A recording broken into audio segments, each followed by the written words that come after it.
I'm not the only one today that notices a lack of humility in public discourse, whether it's online, social media, whether it's in debate format, all throughout the political cycle last year. Doesn't look like we are thriving with respect to the virtue of intellectual humility. There's a diagnosis, and I wonder, as a psychologist and as you look out into the world, do you detect the same? What do you say about those who are particularly worried about our humility, namely our lack of it? I think, we're just now kind of getting into this area of studying intellectual humility. The last couple of years, it's become more of a popular topic within the field of psychology. I think some individuals in other fields, theologians, philosophers, have thought about it for a longer period of time.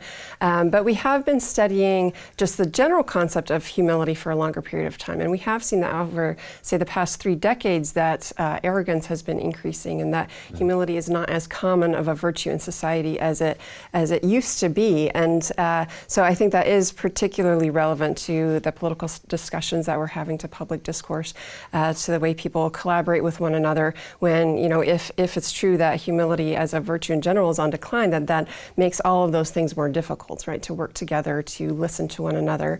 And so that's part of the problem. I think what we can add to that, though, is that, especially around the turn of the century with the rise of the field of positive psychology, that we also are focusing more on what are the strengths and the virtues that people are bringing with them. And with this, the idea of not just focusing on the arrogance and how arrogance is increasing, but now also studying, well, what does humility and what does intellectual humility look like? And where are the places that we can find that? And how can we encourage that? And so I think we're also making great strides in that direction now by starting to look at how we can define that and measure that and encourage that within the population. Which is to say that we've spent a long time looking at really bad examples, and perhaps that's natural.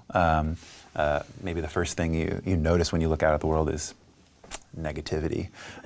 We start there, but what I like about the endeavors of positive psychology is that we're focusing on good as well, and we're trying to look for more uplifting or exemplary approaches to human flourishing as well.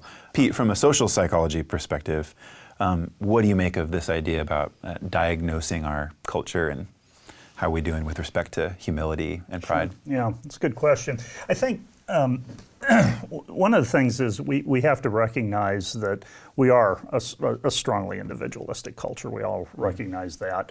That seems to emphasize putting your best foot forward. I tell graduates, undergraduate students who are applying to graduate school, for example, now's not the time to be humble, and that's just the way our culture seems to work. By the way, there's been very little research at this point done looking at cultural differences in humility and intellectual humility. There's been some, but it's somewhat limited. Virtually all of the research has been done in North America or Western Europe. I see. But that said, it's often put your best foot forward, strike out there with confidence and boldness, and let them know what you really think. And we even have words in religious terminology like, stick to your convictions, and these kinds of things that are, I think, somewhat culturally influenced.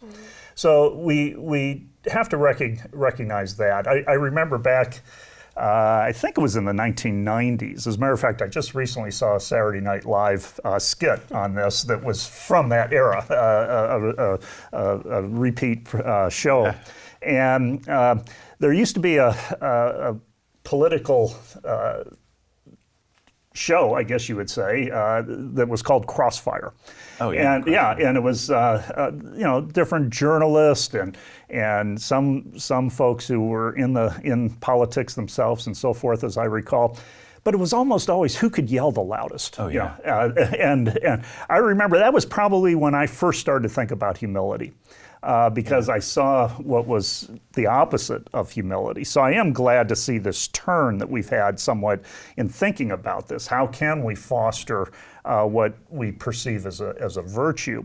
But it's going to be tough in our culture because our culture doesn't value it. I think it would be quite different if we were in a collectivistic culture, which would, like as Liz was talking about the scientific process earlier, which would be much more open, I think, to collaboration and working together. Whereas here, us academics, no, it's how much we produce, how many publications do we get, or how much grant money do we get as individuals versus the collective good. And academics are by no means alone. I mean, no. stacking the resume. Sure.